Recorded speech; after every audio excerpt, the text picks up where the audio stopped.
Jadi nanti pada akhirnya ya di samping relativitas, subjektivitas dan sebagainya, akhirnya yang diperlukan hidup ini adalah satu kejujuran. Jujur kita dengan diri kita sendiri. Kita jujurlah, semua orang berjuang ingin merebut kemerdekaan. Semua bangsa di dunia berjuang ingin merdeka. Sekarang saya mau nanya, ada berapa orang yang ingin memerdekakan dirinya sendiri? Ya, ternyata terlalu banyak manusia-manusia yang merasa nyaman diperbudak. Ya, tidak mau memerdekakan dirinya sendiri. Ternyata orang tidak suka diberitahu tentang hakikat sesuatu yang sesungguhnya, karena takut dia terbongkar dengan angan-angannya yang palsu itu. Macam itulah kira-kira. Sehingga akhirnya kita kembali lagi dengan masalah relativitas. Maka Al-Quran sendiri itu seperti itu. Kenapa menjadi multi tafsir? Ya karena relativitas dan subjektivitas yang melekat pada diri kita. Sehingga ayatnya sama. Kembali lagi, aula mastumun nisa, ayatnya sama. Ketika yang membaca Imam Syafi'i, kesimpulannya menyentuh kulit istri, salaman, mencium istri, asal kulit dengan kulit tanpa kain itu batal. Ketika yang membaca aula mastumun nisa, Imam Maliki mengatakan tidak batal menyentuh istri, yang batal itu bersanggama. Ayatnya sama. Imam Hambali membaca aula mastumun nisa, kesimpulannya kalau menyentuh istri disertai dengan syahwat batal wudunya, tetapi kalau tanpa syahwat tidak batal wudunya. Itu hampir semua ayat Al-Quran itu berbeda pendapat. Pada pengajian yang lalu ada yang bertanya dari Malaysia, Nabi sholat berjamaah di Masjidil Aqsa dengan para nabi. Bagaimana sholatnya Nabi waktu itu? Kan sebelum Isra Mi'raj. Bagaimana sholatnya? Lah ya pasti sholatnya akan berbeda dengan sholat kita. Bagaimana yang nggak tahu? Apalagi sholat zaman dahulu kala sebelum Nabi jadi Rasul. Yang sholat kita saja saya nggak tahu bagaimana cara, yang nggak tahu saya kok. Apa Anda yakin sholat kita seperti ini? Apa Anda yakin sholat kita Nabi Muhammad itu sholatnya seperti ini? Saya juga nggak tahu kok, jujur aja. Saya sampai sekarang saya tidak tahu bagaimana sholat kita yang persis seperti Nabi Muhammad. Saya tidak tahu. Mana buktinya tidak tahu? Yuk, saya keliling dunia. Dari mulai Irak, Syria, apalagi Syria, Lebanon, Jordan, Mesir, Tunisia, semua sudah saya keliling negara Islam semuanya. Enggak ada yang sama sholatnya kok. Ada yang Allahu Akbar di atas kepala, ada yang Allahu Akbar di atas telinga, ada yang Allahu Akbar di bawah telinga, ada yang jelkipak gitu ada lagi yang Allahu Akbar goyang-goyang ini. Nabi gimana takbirnya? Kita tidak tahu. Oke. Setelah itu Nabi baca iftitah enggak? Allahu Akbar kabira. Bacaan iftitah berbeda-beda. Betul enggak? Setelah itu baca Fatihah. Baca Fatihah berbeda-beda. Ada yang baca Fatihah, ada yang tidak baca Fatihah.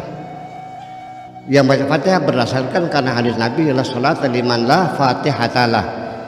Tidak sah salatnya orang tidak baca Fatihah. Ada yang tidak baca Fatihah.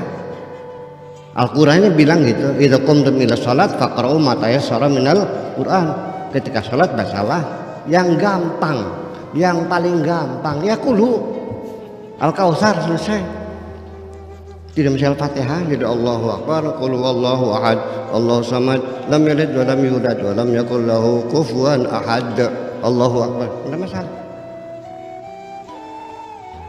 Yang baca Fatihah ada yang baca Bismillahirrahmanirrahim, Alhamdulillahirabbil alamin, ada yang pakai basmalah, ada yang tidak, langsung Allahu Akbar, Alhamdulillah tanpa basmalah. Ada yang bacanya pelan. Nah, Nabi baca Fatihahnya baca basmalah enggak? Jujur dong, Anda tahu enggak? Ya sudah, apalagi nanya bagaimana sholatnya Nabi dulu. Sholatnya Nabi Muhammad juga saya enggak tahu kok. Ya saya bermadzhab Syafi'i, makanya sholat saya seperti ini. Tapi sejatinya Nabi sholatnya gimana? Nabi sholatnya sedekap atau selonjor tangannya? Jujur dong. Di Mekah ya, sholat ada yang sedekap, ada yang selonjor, ada yang sampai kukur juga, sambil gendong anak juga. Nah, Nabi gimana sholatnya? Kita tidak tahu, karena ini adalah hasil ijtihad. Dan yang lucu lagi bahwa sholat dalam Al-Quran tidak lebih hanya aqimus sholat. Berapa rakaat tidak dijelaskan, sholatnya apa-apa nggak dijelaskan, bacanya apa nggak dijelaskan, bagaimana syarat rukuk tidak dijelaskan. Yang menjelaskan adalah hadis, dan hadis-hadis yang menjelaskan sholat pun semuanya hadis ahad, hadis orang per orang, nggak ada hadis mutawatir kok. Ya, siap. Ya, gimana? Iya. Ya, silakan. Ya. Punten, jangan nah silakan. Gimana, Mbak? Betul nggak Buya, hadisnya itu sholatlah kamu sebagaimana kamu melihat aku sholat, bukan sholatlah kamu sebagaimana aku sholat. Ya, betul nggak hadisnya gitu? Kalau nanti saya akan ada pertanyaan kedua. Sallu kama ra'aitumuni usalli. Sholatlah seperti kamu melihat aku sholat. Nah, oke. Kedua, kalau itu sholatlah kamu sebagaimana kamu melihat aku sholat. Iya. Saya melihat sholatnya Nabi itu adalah berbuat baik untuk sesama. Nah, itulah makanya saya melihat sholatnya Kanjeng Nabi itu tidak main handphone ketika janjian sama orang tua. Saya melihat sholatnya Kanjeng tidak menyalakan HP ketika nonton film karena akan mengganggu orang yang di belakang. Gimana? Iyalah. Tuh, gimana? Saya melihat. Iya. Boleh nggak, Buya? Iya. Karena sholat fasalli itu, karena sholat itu kan berkomunikasi. Asli sholat itu berkomunikasi dengan Tuhan, hubungan vertikal dengan Tuhan. Itu persoalannya kan. Jadi sehingga nanti definisi sholat saja sampai sekarang belum jelas. Definisi sholat itu apa? Yang ada di kitab fikih itu begini bunyinya sholat itu: af'alun wa aqwalun muftatahatun bitakbir wa muftatamatun bitaslim. Itu definisi sholat yang resmi di dalam kitab-kitab fikih sealam dunia. Betul nggak begitu? Betul kan? Oke.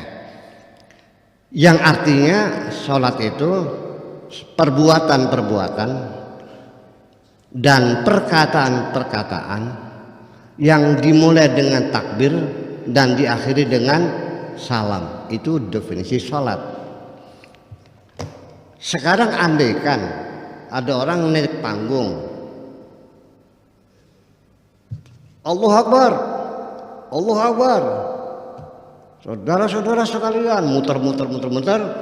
Wa akhirul kalam, wassalamualaikum warahmatullahi wabarakatuh. Ada perkataannya enggak? Ada perbuatannya enggak? Diawali takbir enggak?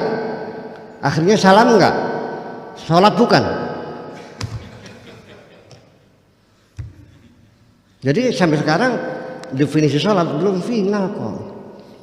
Nah, paling tidak Bang Tejo, sholat itu secara lughatan bahasa, sholat itu artinya berdoa.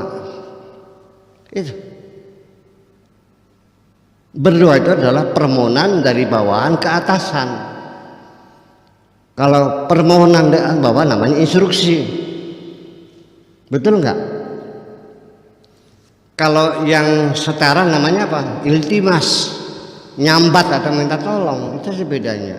Jadi artinya bahwa beda antara doa dengan amar dan iltimas itu beda kedudukannya. Ketika Tuhan menyuruh kita namanya amar, perintah. Ketika nyuruh Tuhan namanya berdoa. Ketika kita menyuruh teman namanya minta tolong. Itu aja persoalannya. Jadi ya mudah-mudahan kita tidak usah gelisah dengan perbedaan-perbedaan, karena ini adalah perbedaan bahwa pluralitas adalah satu realita yang tidak bisa dihindari. Terima kasih. Ya Rasulullah, ya Nabi, laka syafaat.